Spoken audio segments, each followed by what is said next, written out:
여러분 반갑습니다. 그리고 오랜만에 오니까 처음 보는 얼굴들도 많아서 이제 서로 교제할 시간이 좀 있어야 되는데 내년에 이제 한번 시간 날 때 또 서로 만날 수 있는 시간이 있으리라고 생각합니다. 오늘은 우리가 여호와께 돌아가자 금년의 표를 중심으로 이제 말씀을 잠시 묵상하려고 합니다. 사랑하는 자들아, 주께는 하루가 천년 같고 천년이 하루 같은 이 한 가지는 절대로 잊지 말라고 부탁을 하면서 주님의 약속은 어떤 이에 더디다고 생각하는 것 같이 더딘 것이 아니라, 하나님이 그냥 만약 그렇게 기다리게 하신 것이 아니라 오직 너희를 대하여 오래 참으사 아무도 멸망하지 않고 다 회개하기에 이르기를 원하시기 때문에 예수님이 오신 목적은, 인자가 온 것은 죄인을 불러 회개시키러 왔노라. 회개하라, 천국이 가까웠느니라. 회개하고 복음을 믿으라. 회개에 합당한 열매를 맺어라. 회개하면 성령을 선물로 받을 것이다. 회개하는 자에게 위로부터 유쾌한 영이 내려올 것이다. 이런 성경의 많은 말씀들을 보면 이 회개하라는 말은 쉽게 말하면 하나님께 돌아오라는 거예요. 돌아오라. 하나님께 돌아오라. 그래서 이제 금년 지나기 전에 연말을 앞에 두고 성탄절을 앞에 두고 나는 정말 하나님께 돌아왔는가? 내 마음이 하나님께 돌아와 있는가? 탕자가 돌아올 때 아버지께 돌아오기 전에 먼저 이런 말이 나와요. 그가 스스로, 자기 스스로 돌이켜 이르되, 영어 성경이 더 쉽게 나왔습니다. He came to himself. 그는 그 자신에게 돌아왔다. 많은 사람들이 정신 나간 상태로 살고 있고 제정신이 아니고 마치 무슨 중독자들처럼 정신 팔려 있는, 전도서에 나온 말씀처럼 인생들이 다 미쳤다 그랬어요. 인생의 마음에는 악이 가득하여 평생 미친 마음을 품고 살다가 후에는 죽은 자에게로 돌아가는 그것이라. 얼마나 많은 사람들이 제정신이 아닌지 모릅니다. 자기에게 먼저 돌아오고 그리고 이렇게 하나님께 돌아오는 것이라고 한다면, 정말 내가 회개했다고 하는 것은 내가 정신을 먼저 차리고 그리고 정말 하나님을 만난, 우리 자매가 지금 잠깐 간증한 것처럼 그 말씀 속에서 주님을 새롭게 인격적으로 만나고 주님과 동행하고 교제하는 삶이라고 생각합니다. 금년에 제가 이제 브라질의 선교사 대회에 초청을 받고 갔었는데 충격적인 일이 하나 있었어요. 그 선교사 참석했던 분들이 몇 사람이 오면서 어떤 선교사님께서 기도해 달라고, 내용인즉 아들이 하나 있는데 며칠 전에 아들이 자살을 했다 그러더라고. 17살짜리 아들인데 그 아들이 자살을 했는데 자살한 유서가 발견됐는데 딱 10글자예요. 10글자. 유서 한 장이 뭐냐면 엄마 아빠 제발 싸우지 마. 그거 하나 남겨놓고 죽었어요. 제가 그때 참 충격을 받았습니다. 그 아이의 얼굴은 보지 못했지만 엄마 아빠가 너무 선교지에서 힘들다 보니까 서로 견디지를 못하고 싸우는 것이 아이에게는 이렇게 엄청난 고통을 줬구나. 그 아들을 죽음으로 몰아넣은 것입니다. 또 이 아이가 너무 어려서 잘 참지 못한 것이 엄마 아빠에게는 평생 지울 수 없는 영원한 상처로 남게 된 것입니다. 이 모든 것이 다 참지 못한 데서 오는 거예요. 인내라는 것이 얼마나 중요한지 말로 다 할 수가 없습니다. 한국의 지금 자살률이 OECD 국가 중에서 1등으로 기록된 지가 오래됐습니다.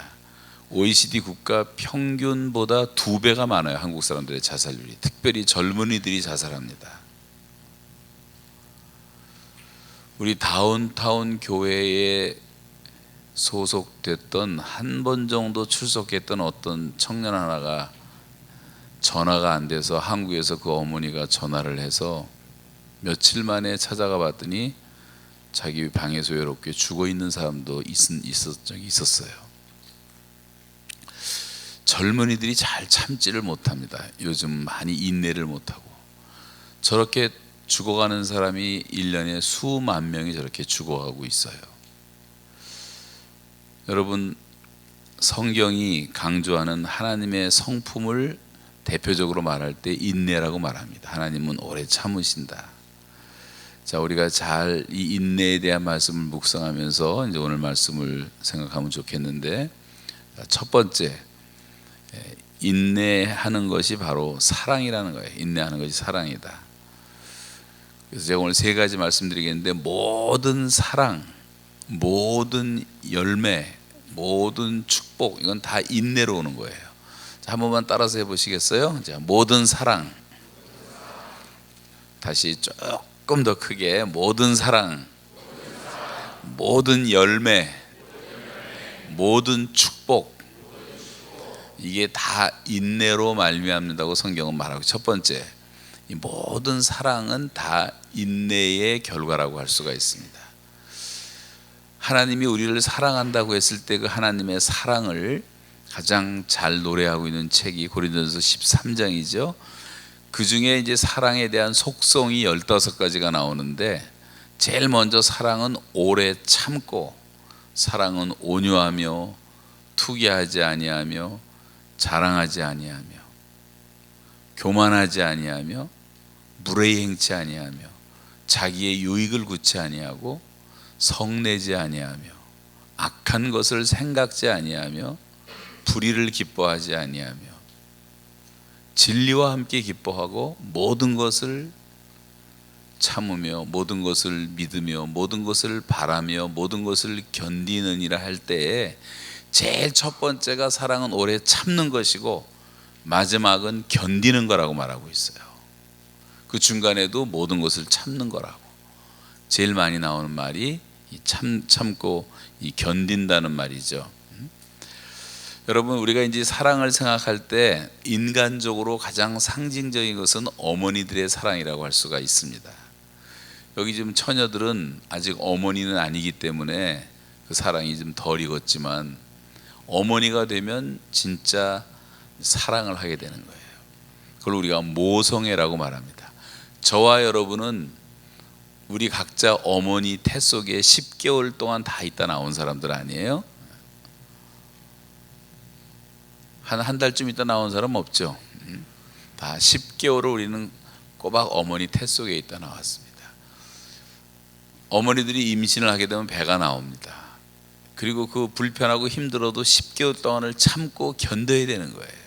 그 참고 견디는 가운데, 제가 어제 어머니들 된 우리 스태프들에게 좀 물어봤더니 배가 나오고 계속 맨진대요.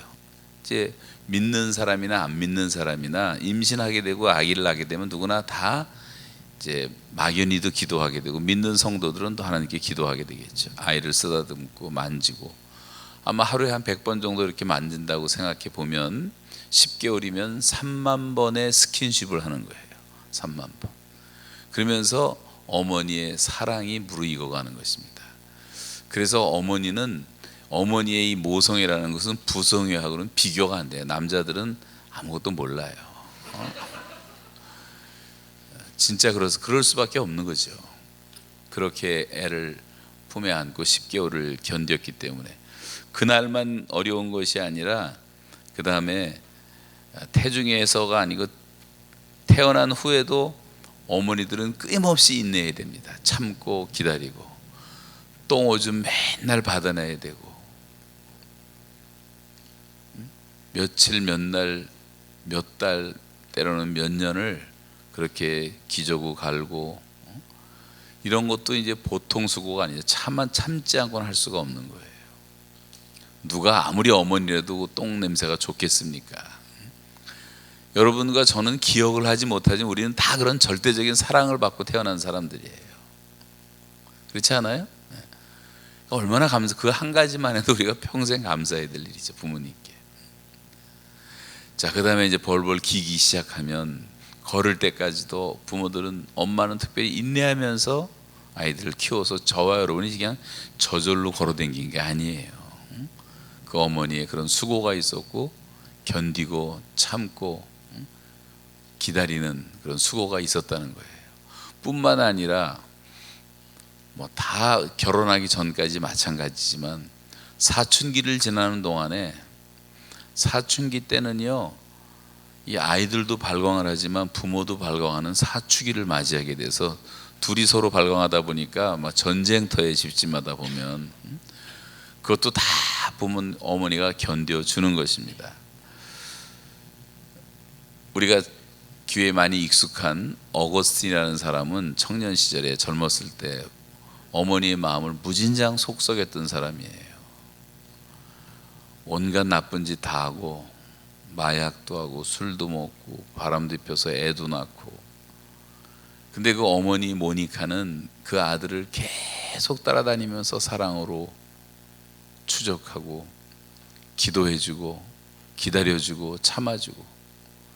그 어머니의 사랑 때문에 결국은 어거스틴은 이 지구상에 존재하는 모든 교회, 신교와 구교를 초월해서 모든 기독교인들의 가장 존경받는 성자가 되고 신학자가 되고 목회자가 되고, 저 북부 아프리카에서 작은 교회를 목회했지만 가장 위대한 하나님의 사람으로 알려져 있는데, 그 어거스틴이라는 사람이 나오기까지는 그 어머니의 오래 참았던 인내가 있었다는 것을 알아야 돼요.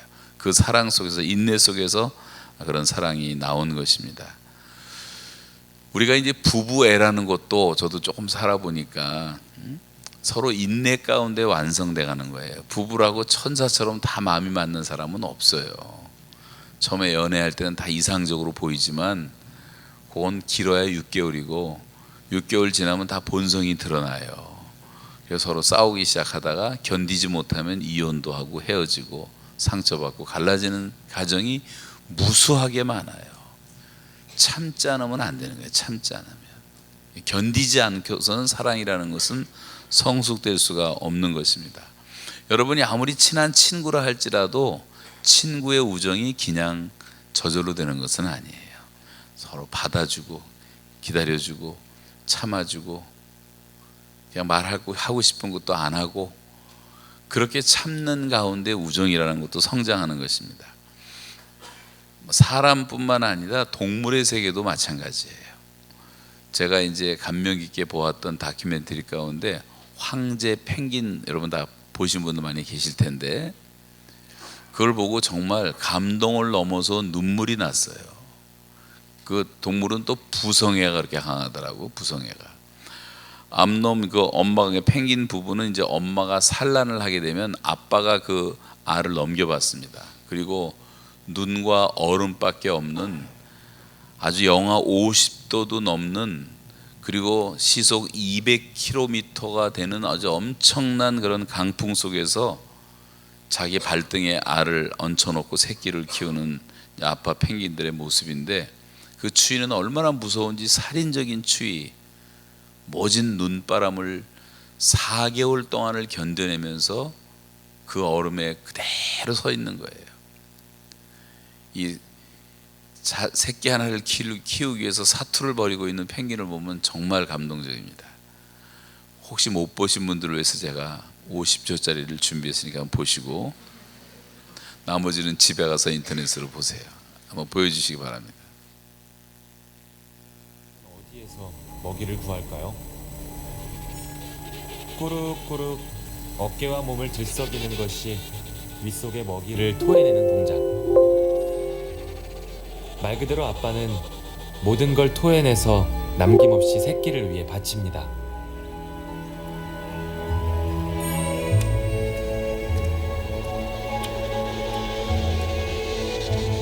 가혹한 눈폭풍이 찾아왔습니다. 부모가 조금만 늦어도 새끼에게는 너무 많이 늦은 시간일 수도 있습니다.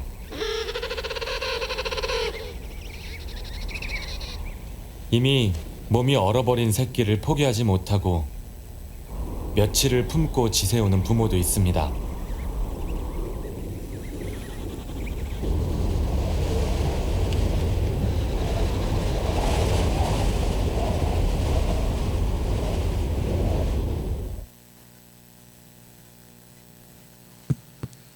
집에 가서 보세요. 나머지는.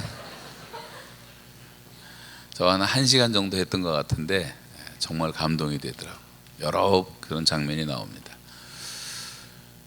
여러분, 하나님은 사랑이신데 하나님은 인내하시면서 우리를 사랑하시는 것이 아가페 사랑이라고 할 수가 있어요.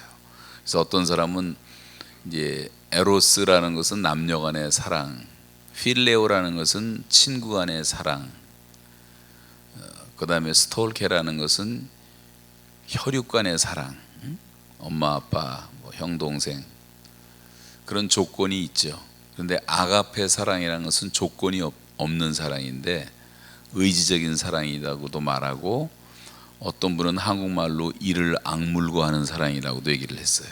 의지적으로 사랑을 해야 되니까.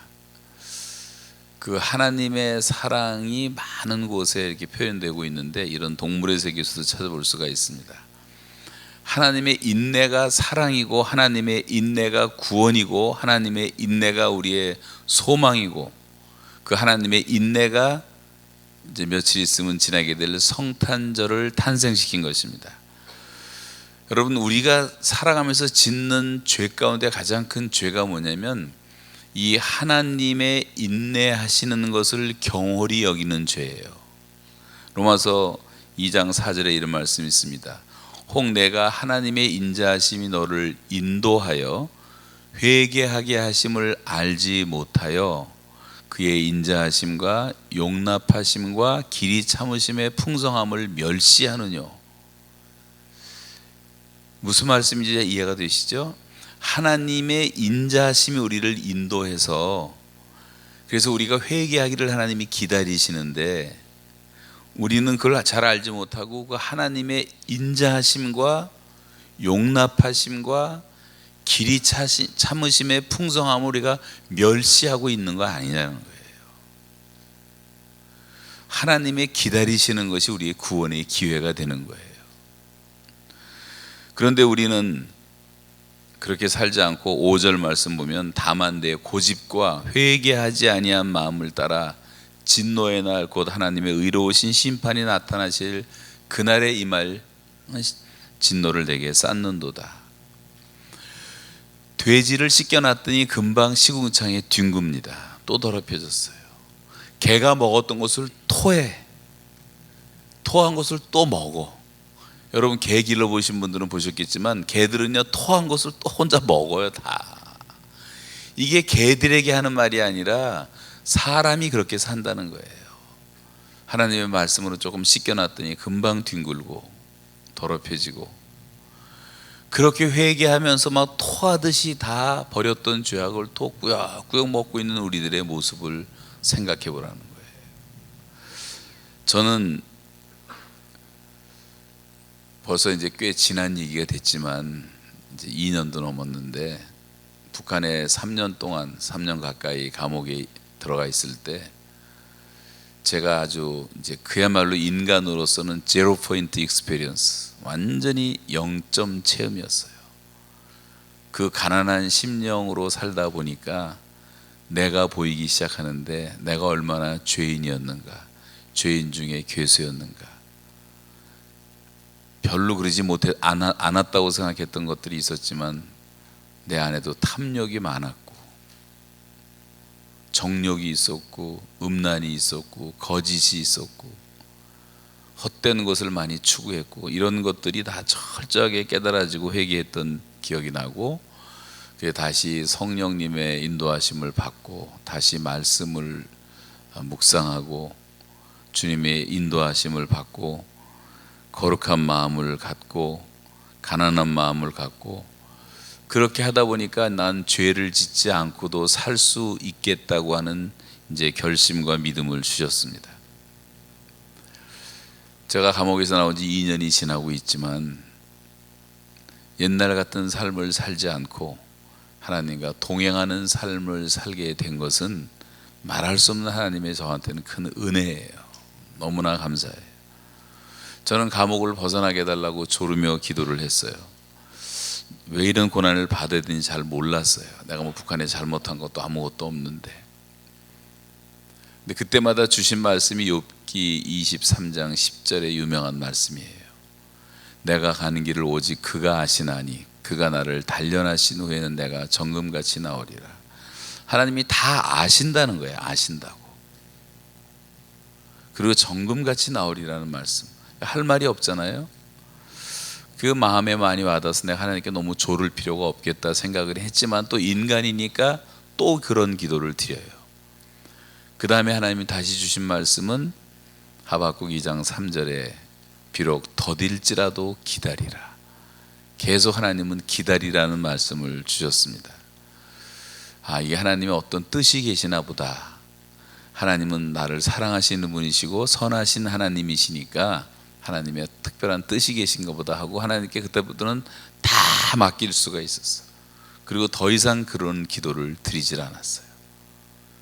그리고 하나님을 바라보고 기다렸더니 2017년 8월 9일 날 절대로 석방될 수 없는 상황, 나와 보니까 미국과 북한이 미사일 쏴대고 난리를 치고 욕하고 그럴 텐데 하나님이 하나님의 주권으로 석방을 시켜 주신 것입니다. 그래서 저는 그때부터 새로운 삶을 다시 살기 시작했고 계속 깨달아지는 것이 하나님의 인내하심이 결국 나를 향한 가장 위대한 사랑이었다는 것도 알게 됐고, 베드로 사도가 왜 이 한 가지만은 절대로 잊지 말라, 하나님은 하루가 1000년 같고 1000년이 하루 같다는 이 사실을, 그 이유는 하나님은 모든 사람이 아무도 멸망하지 않고 다 구원에 이르기를 바라시기 때문에 하나님이 기다리시는 시간이라는 것을 깨달은 거죠. 우리들의 조급함에 비하면 하나님의 기다리심은 거의 무한대에 가까운 것입니다. 근데 우리는 잠깐만 이런 생각을 해요. 전도서 이제 8장 11절에 보시면 악한 일에 관한 징벌이 속히 실행되지 아니하므로 인생들이 악을 행하는데 그 마음이 담대하도다. 우리가 죄를 짓고 나쁜 짓을 하는데도 무슨 징벌이 속히 내려오는 것이 아니란 말이에요. 갑자기 무슨 암이 걸리는 것도 아니고, 갑자기 무슨 교통사고가 나는 것도 아니고, 갑자기 벼락이 떨어지는 것도 아니고, 갑자기 사업이 망하는 것도 아니고, 그러니까 인생들이 악을 행하는데 그 마음이 담대하도다, 이렇게 말하고 있어요. 성경은 다시 말하기를 인생들아 어느 때까지 나의 영광을 받고 욕되게 하며 헛된 것들을, 헛된 일들을 좋아하고 거짓을 구하려 하는가. 우리가 정말 헛된 것, 거짓된 것, 의미 없는 삶을 오랫동안 우리가 살아간단 말이죠. 왜 우리가 그렇게 끈질기게 하나님께 불순종합니까? 하나님의 오래 참으심을 멸시하고 있기 때문에 그런 거예요. 하나님은 빨리 돌아오라고 지금도 기다리시는데 우리는 그 기다림을 구원의 기회로 보지 않고 오히려 더 악을 행하는 데 담대한 삶을 살고 있었다는 것입니다. 다시 말하면 우리의 이런 악한 성품 때문에 회개하지 않는 것이고, 어떤 경우는 우리의 습관이라고도 말하고 있어요. 예레미야 22장 21절이 마음에 많이 와닿았어요. 감옥에서 저 말씀 묵상하다가, 내가 평안할 때, 우리가 다 평안할 때 내가 내게 말하였으나 네 말이 나는 듣지 아니하리라 하였나니 이는 어려서부터 네가 내 말을 청종하지 않는 것이 너의 습관이라 그랬어요. 평안할 때 주님이 우리에게 계속 인치듯이 말씀하십니다. 여러분, 각 사람에게 다 하나님 말씀하시는, 우리가 듣지 못할 뿐이지 다 말씀하시는 거예요. 환경을 통해서, 상황을 통해서, 사람들을 통해서 우리에게 하나님은 계속 말씀하십니다. 근데 우리는 나는 듣지 아니하리라, 하나님의 말씀을 청종하지 않는단 말이에요. 근데 이게 습관이 돼가지고 우리가 계속 불순종한단 말이죠. 여러분, 하나님은 계속해서 우리를 기다려주시는 그런 하나님이십니다. 그 진정한 사랑이라는 거예요. 누가복음 15장에 나오는 탕자의 비유를 다 아실 텐데 그 메시지가 뭐냐 하면 바로 주제는 기다리시는 아버지의 사랑이라는 거예요. 기다려주시는 아버지의 사랑. 여기 보시면 그 아들이 이제 아버지를 떠나는데 몸만 떠나는 것이 아니라 아버지로부터 받을 상속을 미리 받아가지고 큰 돈을 가지고 다 챙겨서 떠납니다. 물론 아버지는 굳고 말렸지만 그 아들은 고집을 꺾지 않고 떠났고, 얼마 못 가서 염려했던 대로 허랑방탕하게 살다가 주색 잡기를 하다가 완전히 다 탕진하고 결국은 돼지우리에서 노숙자의 신세로 전락되는 삶을 살게 되었습니다. 자, 그런 자식이라면 기다릴 필요도 없고 기다릴 가치도 없고 다시 받아줄 명분도 없었습니다. 근데 아버지는 그럴 수가 없었어요. 낮이면 동구 밖에 나가서 아들을 기다립니다. 밤이면 불을 켜놓고 혹시나 해서 문을 다 열어놓고 아들을 기다립니다. 언제까지 기다리느냐? 그 아들이 돌아올 때까지 기다리는 거예요. 그 기다림이, 인내가 사랑이라고 하는 것입니다. 이 사건을 노래로 만든 찬송이 유명한 317장인데 우리 유명한 전영택 선생님이 작시했고 우리 교회 원로 목사님이신 박재훈 목사님이 작곡한 유명한 찬송이에요. 어서 돌아오, 어서 돌아만 오.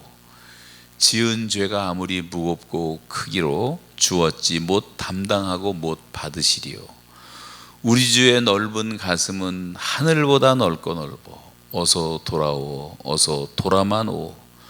우리 주는 날마다 기다리신다오. 밤마다 문 열어놓고 마음 졸이시며 나간 자식 돌아오기만 밤새 기다리신다.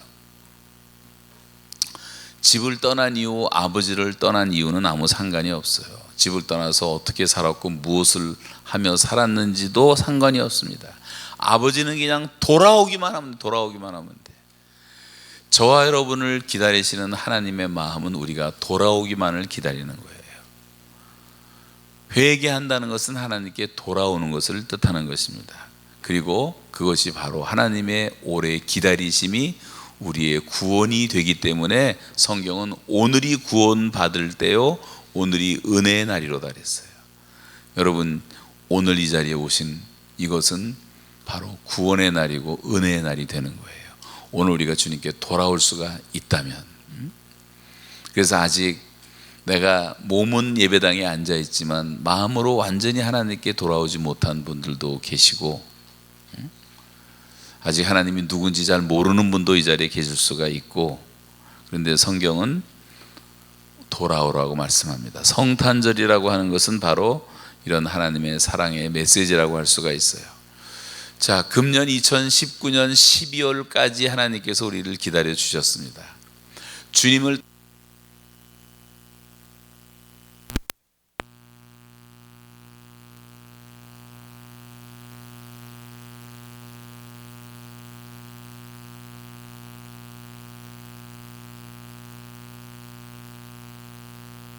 내가 헌금 좀 하고 가야 되겠네 이번에.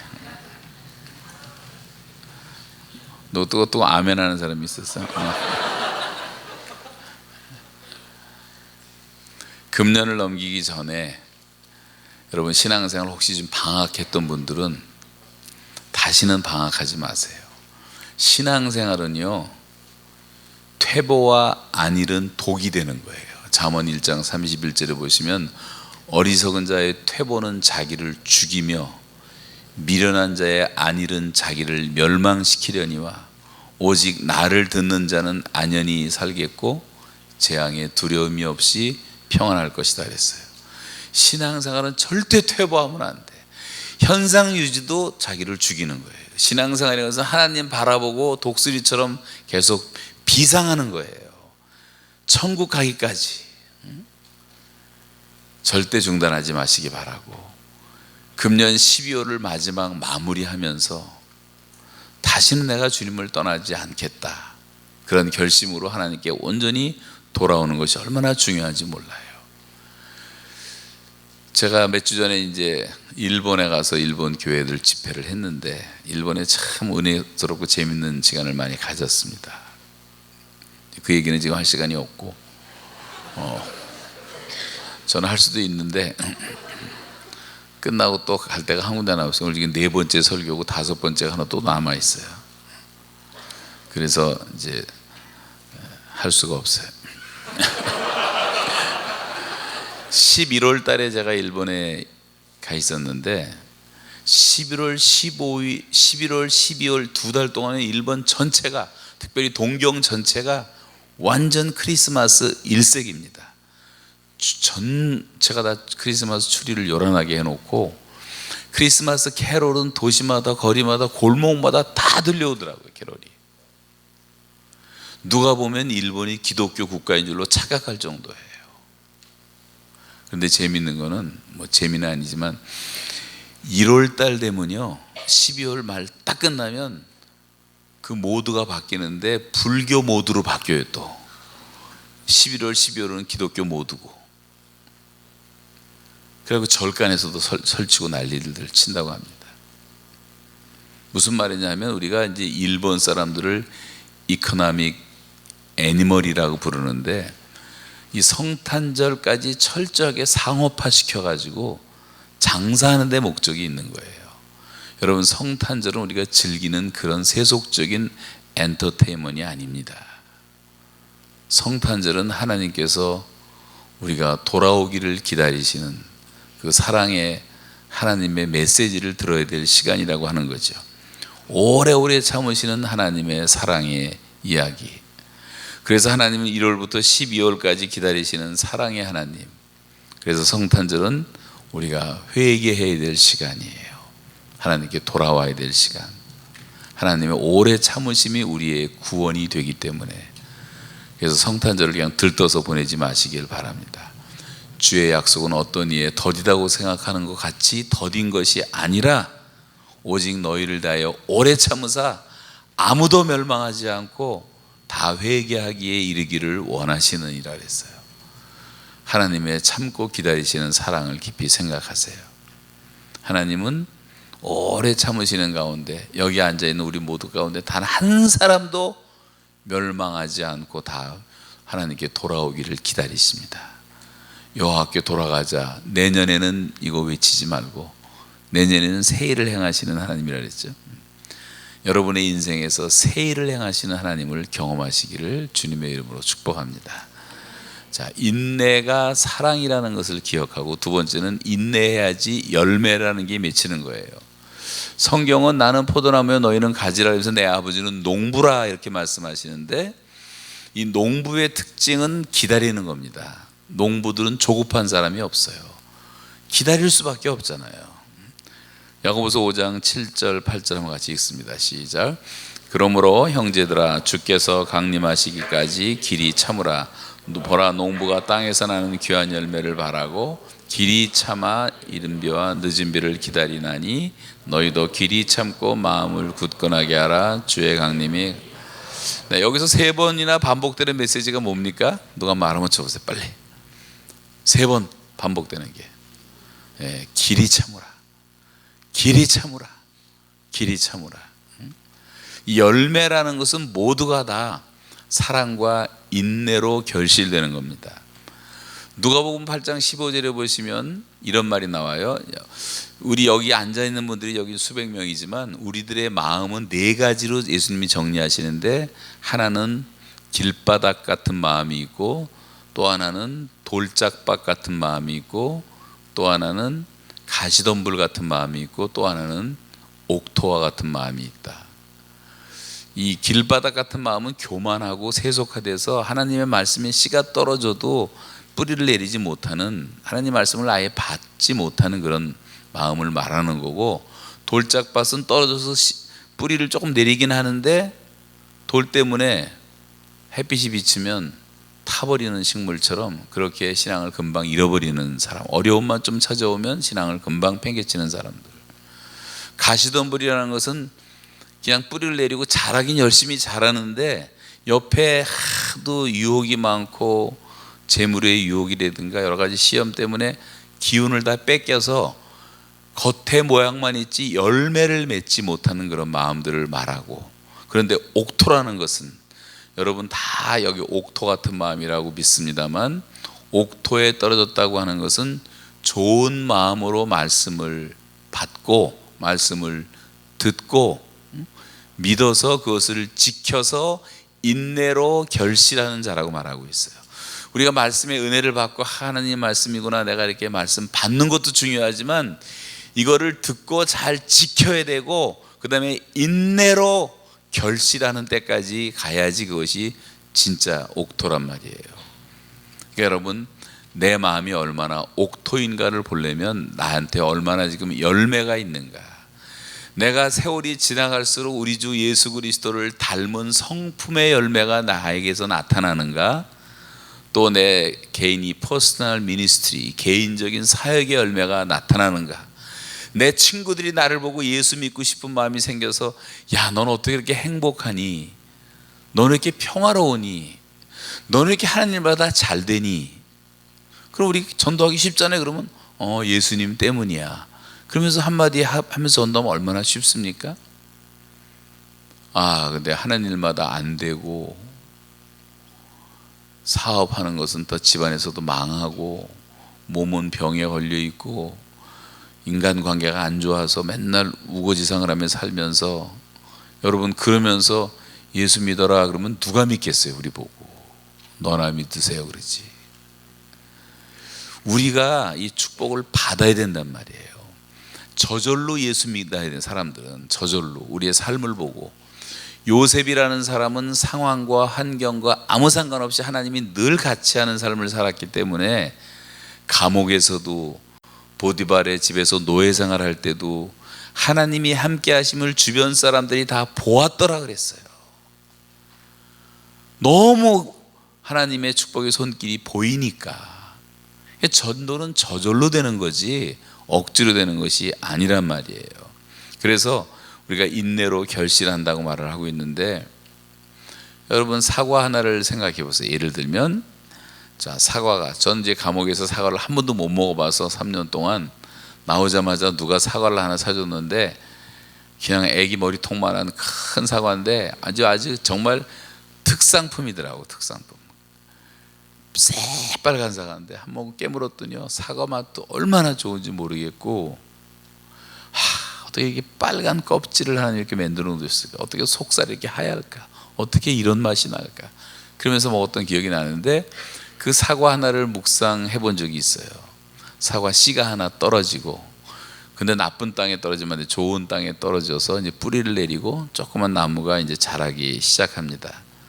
봄, 여름, 가을, 겨울 이제 지내고 나중에 봄이 되면 잎을 내고 꽃을 피웁니다.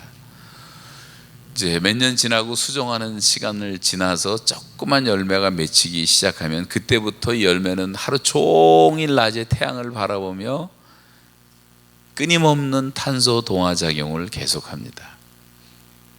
무더운 여름을 보내면서, 외로운 밤을 지새우면서, 수없이 비를 맞으면서, 번개를 맞고 벼락을 맞고 우레소리를 듣고, 물론 새들의 노래소리도 듣고 풀벌레들의 합창소리도 듣고 하지만, 이 나무는 그냥 혼자 서 있는 게 아니에요. 외부와 내부에서 공격해오는 병충해와 계속 싸워야 되는 거예요. 나무가 그냥 서 있는 것 같지만 뿌리는 끊임없이 수액과 진액을 공급해 줘야 되는 거예요. 오랜 견딤 속에서, 인내 속에서 열매라는 것은 맺어가는 것입니다. 사과를 먹는 여러분 한 사람 한 사람을 위해서 그 나무는 오랫동안의 인내를 통해서 우리에게 열매를 제공해 준다면, 사과 하나도 그냥 먹을 수가 없잖아요. 하나님의 은혜가 얼마나 많이 느껴집니까? 우리가 먹는 모든 열매가 다 그렇지 않아요? 열매가 인내 속에 열매가 맺어지는 것처럼, 우리가 주님을 닮아가는 성품도, 우리가 주님께 드려야 될 사역의 열매도 다 인내 가운데 맺어진다고 하는 것입니다. 그런 의미에서 여러분, 이 오래 견딘다는 것은 굉장히 중요한 거예요. 한국에 가다 재미있는 것들을 많이 봤는데, 100년째 붕어빵만 파는 붕어빵 4대 가업을 이어온 붕어빵 집도 있더라고요. 대전에서 제가 집회를 하다가, 이제 요즘에 주로 새벽에 제가 걷습니다. 매일 최소한도 1시간에서 3시간 이상 걷는데, 어제 그때도 제가 우리 저 렉쇼 키플링 쪽에서부터 CN타워까지 걸어갔다 왔더니 3만 보 되대요. 3만 보. 놀랄 거 없어요. 여러분도 걸으면 돼요. 저는 이 걷는 거로 지금 건강을 항상 유지하고 있는데, 그 얘기 하려는 건 아니고, 대전에서 걷다가 제가 프랭카드 하나 보고 재밌어서 한 사진을 찍어 왔는데, 생각이 났어요. 자, 글씨 보이십니까? 짬뽕 하나 만들기 위해서도요 48시간 국물을 낸다고, 48시간 짬뽕 국물을 기다리는 거예요. 그래서 만들었다고 해서 유명한 짬뽕집이 생겼습니다. 100년 넘은 스테이크하우스도 있고, 대를 이으면서 기업을 이어가는, 가업을 이어가는 분들이 많이 있습니다. 여러분, 이 세상에서 뭐 좀 하나 성공하려도 오랜 세월이 필요한 거예요. 하물며 우리가 보이지 않는 우리의 성품, 예수 그리스도의 형상을 담기까지 얼마나 많은 시간이 필요하겠으며 얼마나 많은 인내가 필요하겠습니까?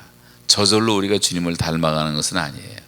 성령의 열매라고 하는 것은 갑자기 맺어지는 게 아니에요. 시간을 두고 주님의 말씀을 늘 묵상하고 주님을 바라보고 말씀을 듣고 말씀을 실천하고 하는 가운데 이것이 열매로 나타나는 것이지 갑자기 생기는 게 아니에요. 여러분, 그 국민일보에 보면 역경의 열매라고 하는 간증수기가 지금 오랫동안 시리즈로 계속 나오는데, 대한민국에 여러분 들으면 다 알 수 있는 유명하신 많은 분들이 간증을 하고 있는 글들인데, 그 내용의 공통점은 뭐냐면 그 많은 역경의 세월을 지나면서 맺어진 역경의 열매들, 신앙의 열매들을 하나님께 감사하고 있는 그런 간증들인 것을 볼 수가 있습니다. 하나님께서는 금년도 우리가 1월부터 12월까지 기다려 주셨어요. 열매를 맺으라고 기다려 주신 것입니다.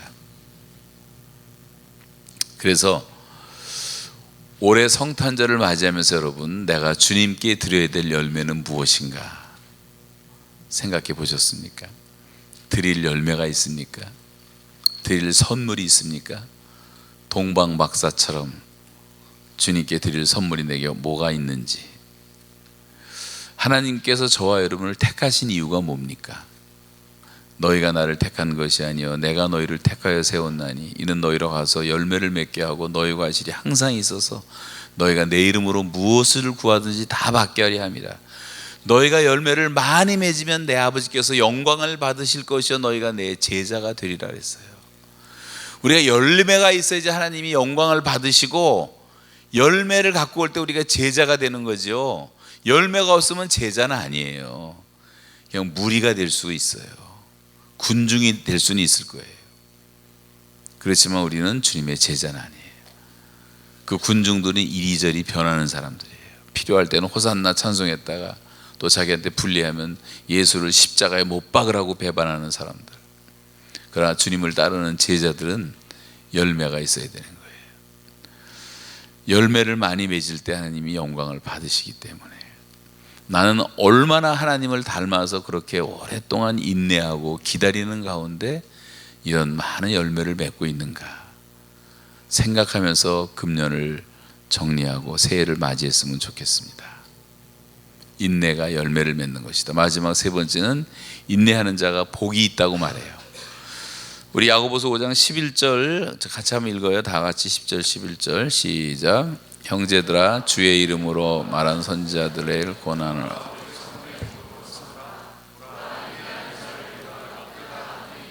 너희가 욥의 인내를 들었고 주께서 주신 결말을 보았거니와 주는 가장 자비하시고 긍휼히 여기시는 이시. 자, 선지자들을, 그 주의 이름으로 말하는 선지자들을 고난과 오래 참음의 본으로 삼으라. 그러면서 보라, 인내하는 자가 복되도다. 인내하는 자를 우리가 복되다 하나니, 인내하는 사람이 복이 있다는 거예요. 너희가 욥의 인내를 들었고 주께서 주신 결말을 보았거니와, 주님은 얼마나 자비로우신 분이시고 긍휼히 여기시는 하나님이신가. 뭐든지 인내해야지 이게 복이 되는 거예요. 갑작스러운 건 복이 아니에요. 잠언에도 보면 처음에 속히 잡은 산업은 결국은 복이 될 수가 없다 했어요. 처음에 속히 잡은 산업은 마침내 복이 되지 아니하느니라. 이 말은 무슨 말입니까? 사업을 하고 우리가 뭐 구멍가게 하나를 해도, 오늘도 우리가 저 본교회에서 예배 끝나고 어떤 집사님하고 얘기를 했는데, 그분이 이제 꽃가게를 하는데 20년 이상을 지금 하고 있는데 이제 자리 잡았다 그러더라고. 이제 자리 잡았다. 처음에 힘들었지만 꽃가게 하는 것도 그렇게 쉬운 일이 아니에요. 우리가 처음에 속히 잡은 산업은 마침내 복이 되지 않는다는 이 말씀을 이제 우리나라식으로 바꿔 말하면, 우리나라 사람들이 좋아하는 게 뭐냐면 이 일확천금을 좋아해요. 우리나라 사람들.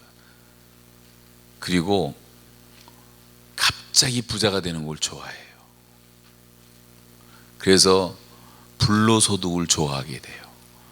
그래서 서울에 나 지나가다 지난주 깜짝 놀랐는데 로또 하는데 다 줄 서서 로또를 사더라고.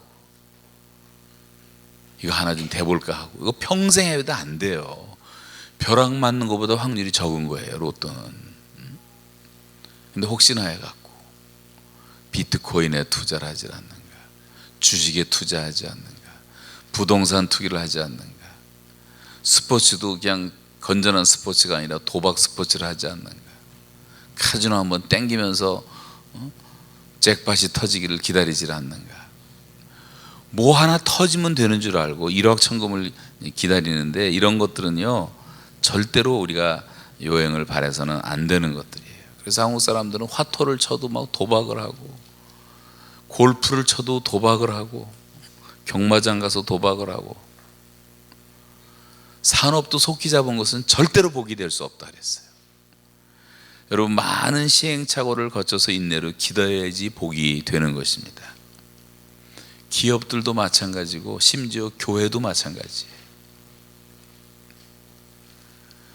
50년, 100년 된 교회들 가운데 정말 훌륭한 교회도 많이 있어요. 기업도요 30년, 50년, 100년, 200년 되면 기업이 튼튼해지는 거예요.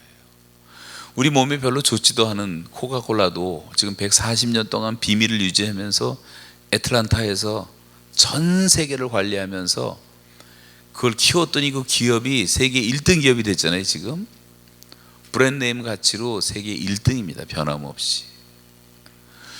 여러분, 교회도 이제 그런 경우를 많이 볼 수가 있는데, 김성희 목사님 오래됐죠? 지금 여기 다운타운 몇 년 됐어요?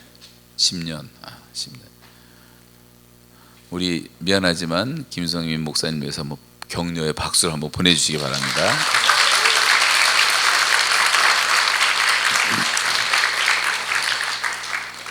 거의 박수 치는 분위기가 북한 분위기하고 비슷해요. 제가 조금 전에 우리 본교회 청년회 설교를 하고 왔는데, 본교회 청년회는 조금 어려워요 보니까. 근데 그 원인이 뭐냐면 옛날이나 지금이나 인원이 똑같아. 계속 리더들이 바뀌는 거예요. 내가 알기로는 5명, 6명 계속 바뀌었어. 꾸준하게 해야지 열매가 맺히는 겁니다. 미국에서 가장 존경받는 대표적인 교회 가운데 하나가 텍사스 달라스에 있는 달라스 제일 침례교회인데요. 저도 그 교회를 일부러 가봤는데 참 감동을 많이 받았어요. 그 교회는 지금 100년이 넘었는데 2 목사님이 목회하셨어요. 그동안 트루엣이라는 유명한 목사님이 45년 하시고, 그 후임자인 크리스웰이라는 유명한 목사님이 50년을 하시고, 2분이 95년 동안 목회하셨는데, 그 달라스 가보시는 분 알지만 달라스에 있는 우리 교인 중에 달라스로 이사 간 사람이 와가지고 그런 얘기를 하는 게 지금 갑자기 생각이 나네요. 저한테 와서 목사님 달라스 어떻게 지내냐 했더니 달러가 셉니다 그러더라고. 달러가 세대. 쓸데없는 농담이 생각이 나는데, 그런데 그 달러가 센 그곳에서 이 달라스 제일 침례교회가 다운타운 한복판에 있는데, 다운타운 교회들 뭐 여기 지금 세인 앤드류라는 로이 톰슨홀 옆에 있는 교회도요 캐나다에서 제일 오래된 교회인데 텅텅 비었어요. 몇십 명 안 나와. 성가대가 4명. 내가 옛날에 갈 때 보니까 4명. 그것도 돈 주고 사와. 사람들 성악가들 사다가 그래요. 다 죽어가는데, 이 달라스 제일 침례교회는요 수만 명이 모여요. 다운타운의 교회가. 그리고 한 블락을 전체를 다 사가지고 신학대학을 만들고 미션 스쿨을 만들고 중고등학교를 만들고 구제센터를 만들고 미션 홈을 만들고 뭐 별거 다 만들어 놓고 대단해요. 한번 가보실 만한 곳인데, 오랫동안 꾸준하게 목회를 했더니 성장했단 말이에요. 여기도 김성희 목사님이 10년을 버텨줬기 때문에 그래도 다운타운 교회가 꾸준히 성장하고 있는 줄로 믿습니다. 여러분도 여기 있다 가실 분들도 많이 계시고, 이 다운타운 교회는 저는 발전소로 말하면 수력 발전소 비슷해 갖고 물은 계속 흘러가는데 이제 발전은 되고 있잖아요. 그래도 이제 흘러가도 괜찮아요. 그게 사명이니까. 또 뭐 몬트리올에서도 오고 뭐 밴쿠버에서 오고 또 미국으로 갈 사람도 있고 한국으로 갈 사람도 있고 다 있지만, 여기 계시는 동안 최선을 다해 주시기 바라고 함께 협력하시면 너무 좋겠다 하는 생각이 되어집니다. 우리가 이제 꾸준히 함께 하는 것이 너무 중요하다는 거예요. 모든 기업을 보세요. 기업도 다 그렇지 않습니까? 잠언 20장 22절에 보시면 여호와를 기다리라는 말씀이 나와요. 너는 악을 갚겠다 말하지 말고 여호와를 기다리라. 우린 자꾸만 화가 나면 뭘 원수 갚을 생각을 하는데, 하나님이 다 보고 계시기 때문에 하나님을 기다리면 된다 그랬어요. 우리가 그냥 맡기는 믿음이 없어서 그렇지 하나님이 다 알아서 처리하시는 겁니다. 김정은 뭐 죽으라고 기도하지 않아도 하나님의 시간 되면 다 없어지는 인물들이니까 걱정하지 말고 하나님을 좀 기다리세요. 조금만 기다리면 돼. 통일 조금 기다리면 다 와요. 응? 걱정할 거 없어요. 성경에 보면 수없이 나오는 말이 여호와를 기다리라, 잠잠히 참아 기다리라. 응? 기다리는 것이 믿음이고, 기다리는 것이 복이고, 기다리는 것이 축복이 되는 거예요. 그래서 우리가 요셉을 말하고 뭐 다니엘을 말하는데 다 복받은 사람들을 보면 오래오래 기다립니다. 아브라함도 아들을 줄 거라고 하나님이 직접 약속하셨지만 1년 기다려도 2년 기다려도 5년 기다려도 10년 기다려도 20년 기다려도 25년 걸렸어요. 25년. 하나님의 약속은 더딘 것 같지만 그러나 하나님의 시간에 반드시 이루어지는 거예요. 요셉은 17살 때 중고등학교도 못 다니고 형들한테 배신당해서 애굽의 노예로 팔려가고 감옥 생활을 전전긍긍하며 13년이라는 세월을 보내 나이 30살 될 때까지 죽을 고생을 다 했지만, 요셉은 끝까지 하나님을 기다렸어요. 시편 105편 18절 19절에 보면 이런 말이 나옵니다. 그 발이 착고에 상하며, 같이 한번 읽어요. 시작. 그 발이 착고에 상하며 그 몸이 쇠사슬에 매었으니 곧 여호와의 말씀이 응할 때까지라. 그 말씀이 저를 단련하였도다. 하나님의 말씀이 응할 때까지 단련했다는 말은 원래 이 정련시켰다. 이게 쇳덩어리를 집어넣어서 용광로에 녹여서 불순물들을 다 제거하고 순수한 금을 만들어내듯이 하나님이 불순물을 제거하는 그런 기간이 필요하다는 말이에요. 그래서 여러분과 저에게 고난도 있고 시련도 있고 아픔도 있는 것인데, 이런 거를 통해서 모든 불순물을 제거하시고 우리를 정금처럼 만드시는 것인데, 요셉이 그렇게 보낸 다음에 하나님의 시간이 됐을 때 갑자기 감옥에서 수직 상승을 시켜가지고 그 당시에 최고의 권력자를 만들어 놓으시고 모든 믿음의 조상을 만들어 놓으시고 온 세상을 축복하는 축복의 통로를 만들어 놓으시고, 요셉은 선지자도 아니고 제사장도 아니고 완전한 평신도였어요. 여러분, 평범하게 주님을 믿는 평신도라 할지라도 요셉처럼 여러분 믿음을 지키고 하나님을 기다리면 하나님의 시간에 하나님이 여러분을 다 높이실 줄로 믿으시기 바랍니다. 아멘 하신 분들은 다 높임을 받을 거예요. 다니엘도 마찬가지예요. 젊어서부터 뜻을 정하고 하나님 바라보고 기도했을 때 하나님의 시간에 다니엘을 높이시잖아요. 다니엘이 높이 올라간 다음에 다니엘 옆에 있었던 왕들은 계속 지나갑니다. 다리오도 지나가고요, 벨사살도 지나가고, 느부갓네살도 지나가고, 또 하나 뭐지? 이런 게 4명이나 지나가지만 하나님은 여전히 다니엘을 높이 세우십니다. 다니엘이라는 사람은 하나님이 인정하시는 3사람의 의인 가운데 들어가요. 노아와 다니엘과 욥. 이 3사람은 하나님이 의인이라고 말씀하셨어요. 그 이상의 복이 어디 있겠어요? 고생은 좀 했지만, 고난을 겪었지만 하나님을 기다렸을 때 하나님이 귀하게 쓰신 거예요.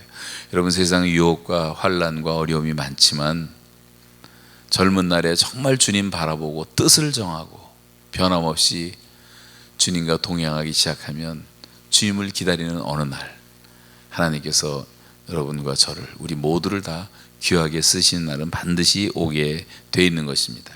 그런 의미에서 여러분, 이 기다림이 얼마나 중요한지 몰라요. 모세는 미디안 광야 생활을 하면서, 아무도 없는 광야에서 목자로 40년을 기다리게 하나님이 만드셨어요. 사도 바울은 아라비아 사막에서 3년 동안을 기다리게 만드셨어요.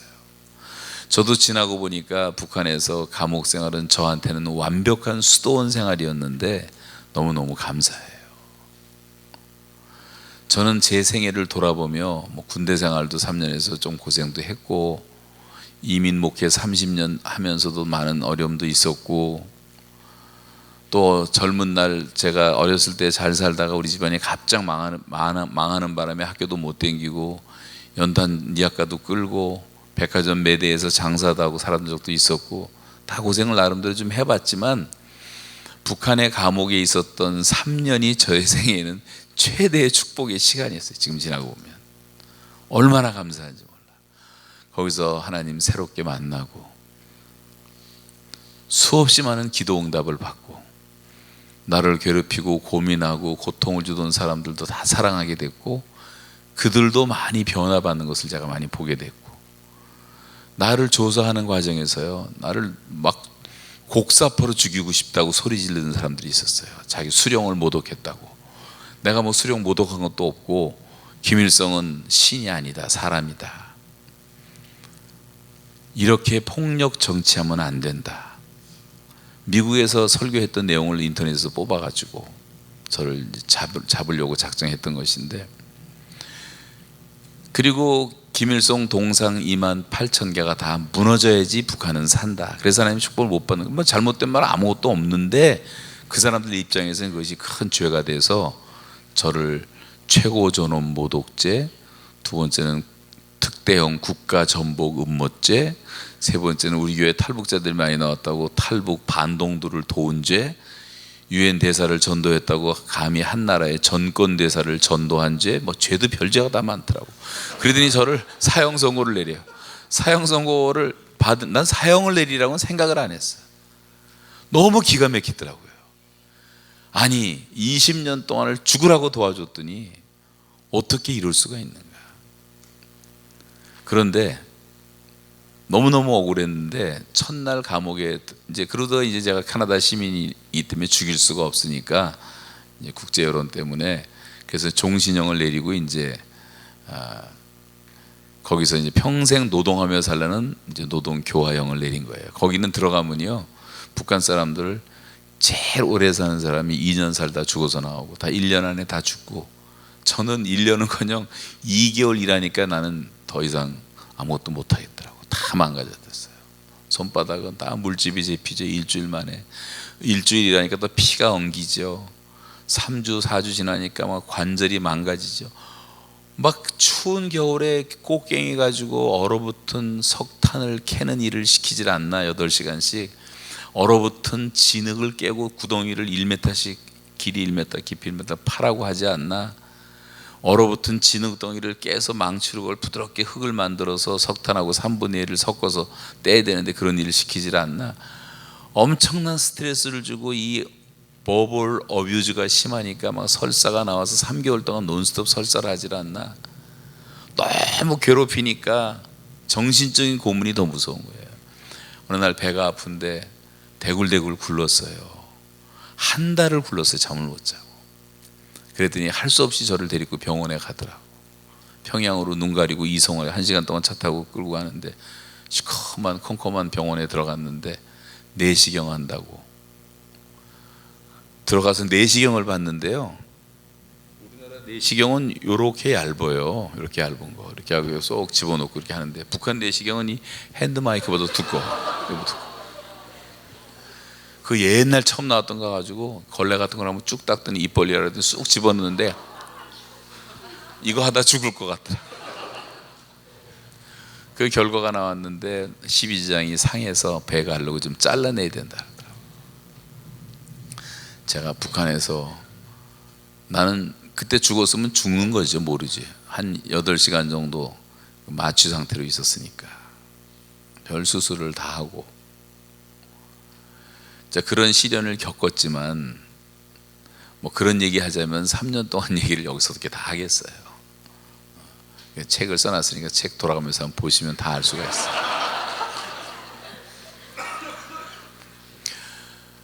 그런데 지나고 나니까 그것이 얼마나 감사한지 몰라요. 저는 요즘에 제가 걷는 이유를 이제 오늘 조금 더 해도 되죠? 네. 막 마음대로 하라는데 근데 이제 저것 때문에 안 되죠. 또 가야 되기 때문에 시간을 재면서 해야 돼. 지금 시간 지났는데 한 5분만 더 하고 마칠게요. 그런데 이제 감옥에서 보낸 그 외로움과 공포와 뭐 이런 것도 하루하루 이제 견디기 힘든 싸움이었지만 저는 제일 고통스러운 게 자유가 없는 거였어요. 자유라는 것이 존재하지 않으니까 365일 24시간 감옥에 저 하나 가둬놓고 전체 감옥이 많았어요. 방들이 많았는데 아무도 없는 독방에 저 하나만 집어넣고 지수가 아무도 없었어. 감옥에 전체 2년 동안은. 나중에 한 사람 잠깐 들어왔다 나갔는데 근데 저를 지키는 간수는 50명이 지키고 있었고 아무것도 할 수가 없었고 쉬는 시간에 2시간 일하고 이제 방에서 앉아 쉬어도요 화장실도 마음대로 못 가. 손을 들어야 돼. 허락을 받고 옆에 있는 화장실 갔다 와요. 제가 이 말씀을 드리는 이유는 한 3년 정도 자유가 억압을 당했더니요 쉬는 시간에 창밖으로 3중 창이 있는데 다 철조망하는데 저 먼 산이 바라보이는데 오솔길이 굉장히 평화로운 오솔길인 산길이 있었는데 저기 한번 좀 걸어보면 소원이 없겠다. 근데 결국은 못 걷고 나왔어요. 한 발자국도 병원에 입원해 있을 때도 한 발자국도 운동도 안 시키더라.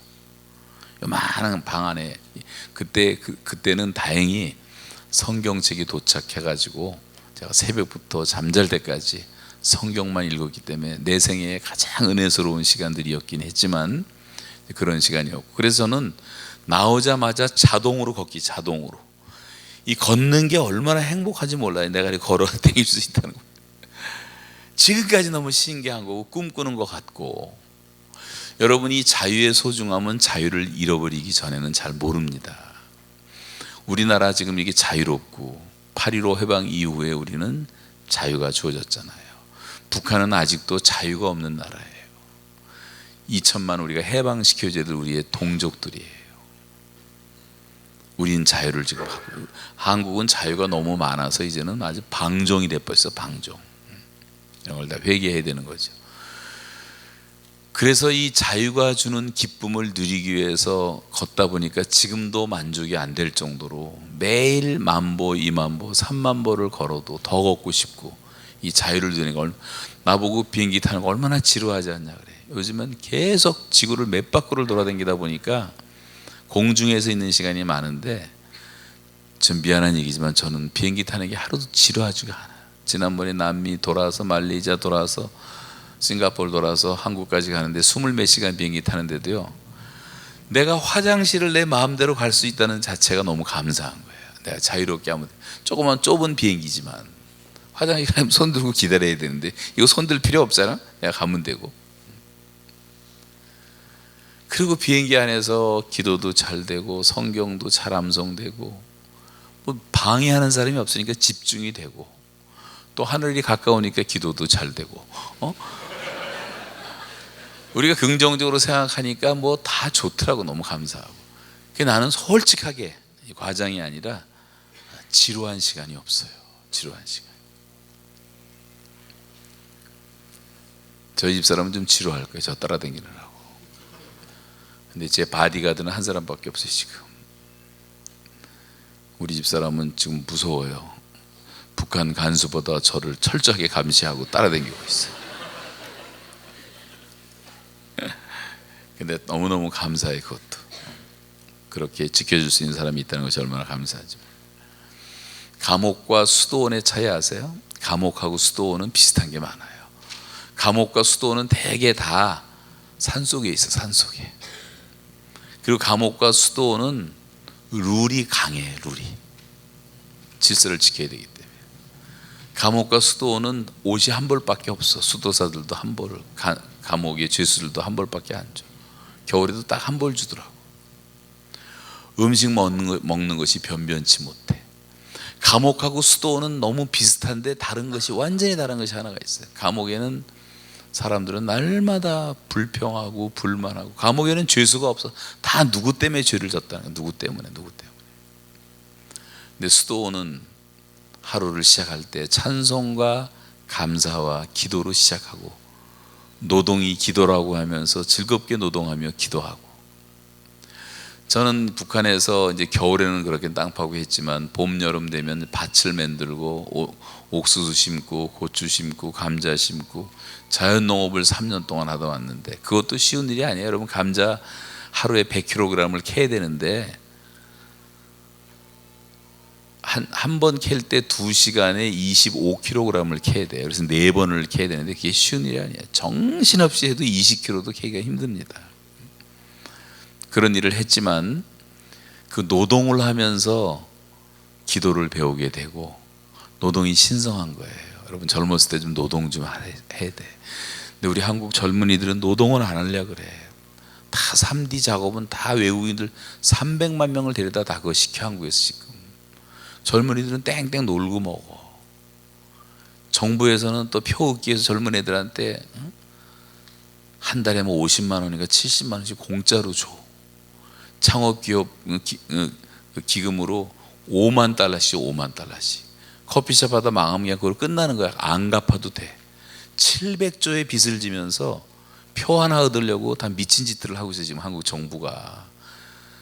여러분 용서하고 그러세요. 여러분은 해당이 안 되니까. 제가 홍대 앞에서 게스트하우스에 있다가 새벽 기도 하려고 내려왔더니 평일날 젊은 애들이 술 먹고 술집에서 나오는데 깜짝 놀랐어요. 그렇게 많아져. 여자애들이 오바이트 하면서 쓰러져 있고, 건대 앞에, 신촌에, 서초동에, 제가 아는 데만 해도 밤새고 술 먹고 머리들이 다 텅 비어가지고 말이죠. 나라가 얼마나 위급한 때고 지금 얼마나 기도를 해야 될 때인데 젊은이들을 다 바보로 만들어놨어, 우리나라 애들을. 일은 안 하고 노동 같은 거 하기 싫어하고. 제가 그냥 지나가는 말로 하고 싶지만 굉장히 심각한 겁니다. 그래서 대한민국이 지금 망해가고 있는 것을 전혀 모르고 있어요. 한국 안에 있으면 완전히 불감증이에요. 미사일은 항상 쏴대니까 그런가 보다 하고 살아요. 그거 하나 서울에 떨어지면 뭐 불바다되고 난리가 나고 나라가 뒤집어질 텐데 걱정하는 것도 없어. 그런 얘기 다 쓸데없는 얘기고. 그래서 지금은 정신 차리고 다시 기도할 때란 말이에요. 하나님이 70년 동안 우리를 기다려 주신 거예요.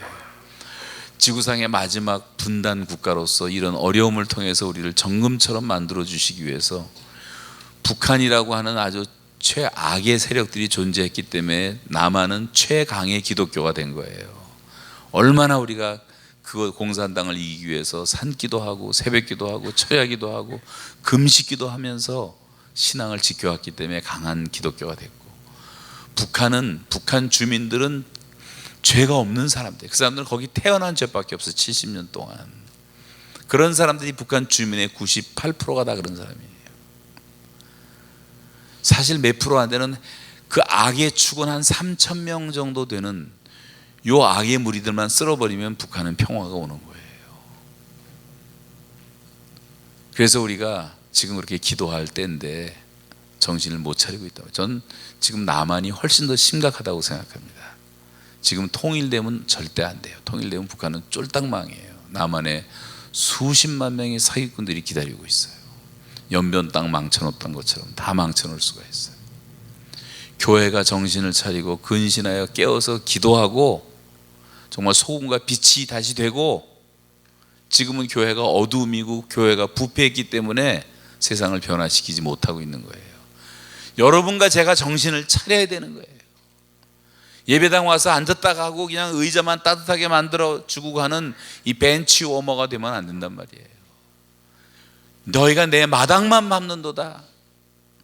마당만 밟지 말고 정말 변화된 삶을 살고 하나님이 나를 기다려주신 그 사랑을 생각하고 하나님께 다시 돌아오고, 우리도 인내하면서 열매를 맺고, 그래서 그렇게 인내하는 것이 결국 우리에게 복이 돼서 우리도 요셉처럼, 다니엘처럼, 욥처럼, 바울처럼, 그렇게 아브라함처럼, 모세처럼 살면 얼마나 좋겠습니까? 바울은 지구상에서 제일 복음 때문에 고난을 많이 겪은 분이었지만 그 결과로 바울은 세계 역사의 최대의 신학자가 되었고, 최고의 전도자가 되었고, 최고의 설교가가 되었고, 최고의 선교사가 되었고, 최고의 교사가 되었고, 성경을 14권이나 기록한 최고의 저술가가 되었고, 최고라는 단어의 수식어를 얼마든지 붙여도 전혀 어색하지 않는, 바울이 천국에서 받은 상은 얼마나 크겠습니까 여러분? 이 땅에서 잠시 우리가 주님을 위해서 고난을 받지만 그 영광은 무궁무진한 거고, 우리가 대박을 좋아한다면 예수님 만나고 주님 안에서 주님과 동행하는 삶을 살기 시작하면 하루하루 순간순간이 대박이에요. 대박. 평생 대박이 터지는 거예요. 믿습니까? 그런 대박을 기대해야지.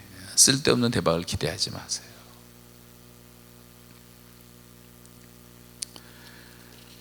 이제 그만하겠습니다. 제가 마지막 감옥에서 제일 많이 불렀던 찬송을 하나 이제 부르고 마치려고 했는데 우리 집사람이 절대 노래를 하지 말라. 김성민 목사님처럼 노래 잘하면 괜찮지만 노래 못하면 또 상처받는 사람이 있을 것 같다. 그래서 제가 이제 가사만 읽어드릴 테니까 잘 기억해 보세요.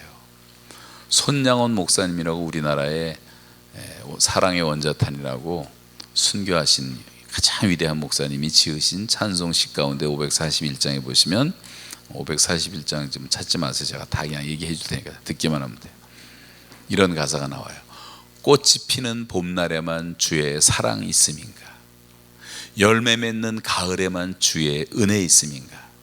땀을 쏟는 여름에도 주의 사랑 여전하고 추운 겨울 줄일 때도 주의 자비 변함없네.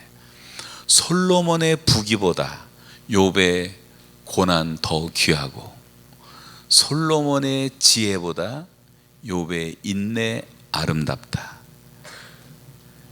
이 세상이 주는 그런 유혹들 많이 있지만, 마귀 유혹 손짓하지만 고생 중에 인내하면 최후 승리 얻으리라. 그리고 3절에 가면 이런 가사가 나와요. 세상 권력 등에 업고 믿는 자를 핍박하는 어리석은 사람들아 회개하고 돌아오라.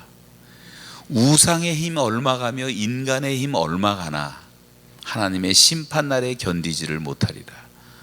4절은 저 천국을 바라보니 이 세상은 나그네 길, 죽음의 길 피하라고 나의 갈 길 막지 말라. 내게 맡긴 양을 위해 나의 결의 평화 위해 우리 주님 앞서가신, 우리 주님 가신 길을 충성으로 따르리라. 이 구구절절 다 보면 구절마다 있는 것이 다 인내라는 메시지예요. 인내, 참으라는 거예요. 기다리라는 거예요. 여러분 한 해를 잘 기다리셨습니다. 마지막까지 잘 마무리하시길 바라고, 이 성탄절에 우리를 너무 사랑해서 기다리고 기다리시다가 인간의 몸을 입고 이 땅에 오신 하나님, 지금까지 하나님을 본 사람이 없을 때 독생하신 하나님이 나타내셨느니라. 성경이 이렇게 말하고 있고, 예수님을 말하면서 이사야 9장 6절에 보면 그런 말씀 나오잖아요. 네, 예수님은 이는 한 아기가 우리에게 낳고 한 아들을 우리에게 주신 바 되었는데 그 어깨에는 정사를 메었고 그의 이름은 기묘자라 모사라 전능하신 하나님이라 영존하시는 아버지시라 평강의 왕이라 할 것입니다. 여러분 성탄절은 하나님이 기다리시는 가운데 우리를 찾아오신 계절입니다. 이번에 하나님의 사랑을 더 깊이 만나시기 바라고, 하나님은 내 뒤를 쫓아다니며 우리의 죄를 지적하는 형사가 아니에요. 하나님은 우리가 주님 앞에 회개하고 나오면 우리를 불쌍히 여기시는 인자가 많으신 우리의 아버지이십니다. 그 하나님의 사랑을 새롭게 경험하고 여러분 그 주님을 닮아 우리가 인내함으로 열매를 맺고 새해를 맞이하면서 이제는 정말 인내하는 자가 복이 있다 한 것처럼 하나님의 축복된 삶을 살아가시는 저와 여러분 다 되시기를 주의 이름으로 축복합니다.